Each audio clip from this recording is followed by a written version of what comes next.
just looking, I guess we start with where things are at in terms of the federal government a week on from this result.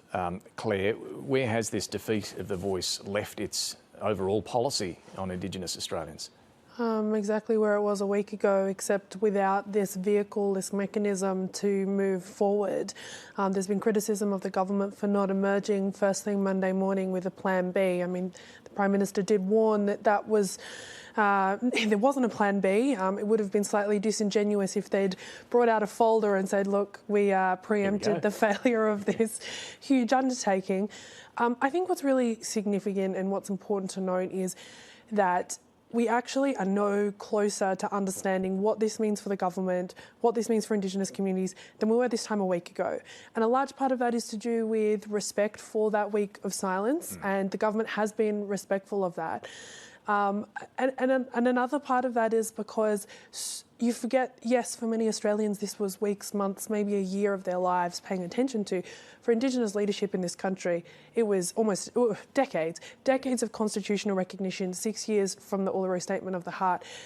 To expect that we just have a pathway out of this immediately, I think, was always unreasonable. The point I would make just quickly is that in that week of silence, I think it was incumbent on Australia's elected officials to hold the line on issues that had already been advanced outside the voice, and we saw an abject failure, I think, of politicians across the state. Well, just on that, the PM was asked a number of times, what about those other elements of the Uluru Statement in full that he had committed to? Here's what he said. Is the Prime Minister committed to Makarrata truth-telling and treaty? What I'm committed to, post the referendum, is respecting what Indigenous people have said. And what they have said is that they are undertaking a week, which is reasonable for them to deal with what for many people it will be a difficult time for them. And I think that should be respected.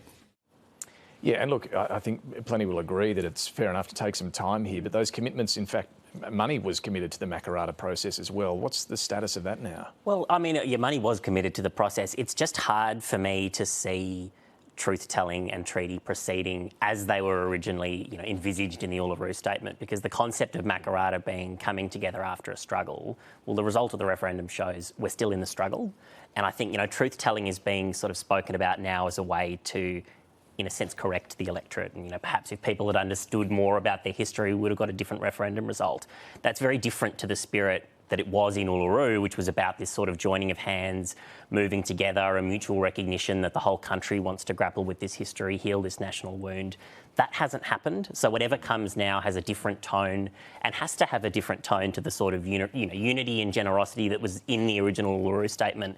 That doesn't exist, that can't exist anymore. And I think we're in a position now where I think the major parties are philosophically, fundamentally at odds on Indigenous policy. And I think, you mentioned there, Claire, that, where does this end? Because the argument that gets made in the referendum about that it's, wrong in the Constitution to draw a special distinction for Indigenous people as far as a voice, you can extend that to closing the gap. The whole architecture of government responsibility to address Indigenous disadvantage may start to be called into question. I think that's all now fair game as far as the coalition is concerned. Are politicians at the state level as well, Mark, a bit spooked by this outcome when you look at where they're going now on treaty and even state-based voice bodies? Well, it's an astonishing result. When you look at the votes around the country, you look at all of the states voting no, you look at the margin by which voters rejected this proposition, it says to those state governments, who thought they had sort of something around 50 or 60% support for the procedures they were going through for their state-based voices and the like, it says to them that the public sentiment is quite different. So I think that naturally it's going to have that political effect, and we'll see a degree of political cowardice, I suppose, or retreat might be a better way of putting it. Whether we like it or not, that's politics. But I think on the question of treaty, I just think there's so much sort of overheated rhetoric around this idea of treaty. Treaties are agreements between parties.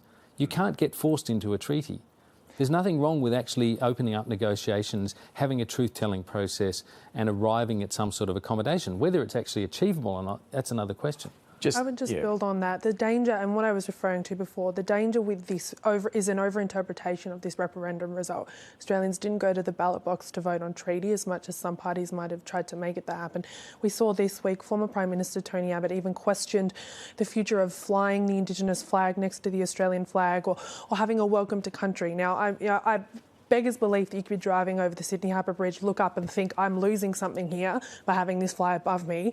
But it is genuinely really dangerous for Indigenous affairs in this country if one result on one specific proposal is used as political cover to not do things that are hard, to not do things that require a bit of moral courage. It's actually really incumbent on politicians right now to not just say it's too hard. Dead right. But I think that's difficult when the Shadow Indigenous Affairs spokesperson, made clear of view during the campaign that no one in the coalition was really willing to rebut, that there was no intergenerational trauma, no ongoing negative legacy due to colonisation. The natural extension of that view does call into question a lot of the traditional bipartisan positions. It was Scott Morrison who led the Closing the Gap refresh a few years ago. I think it's not clear that position is going to hold for the coalition now.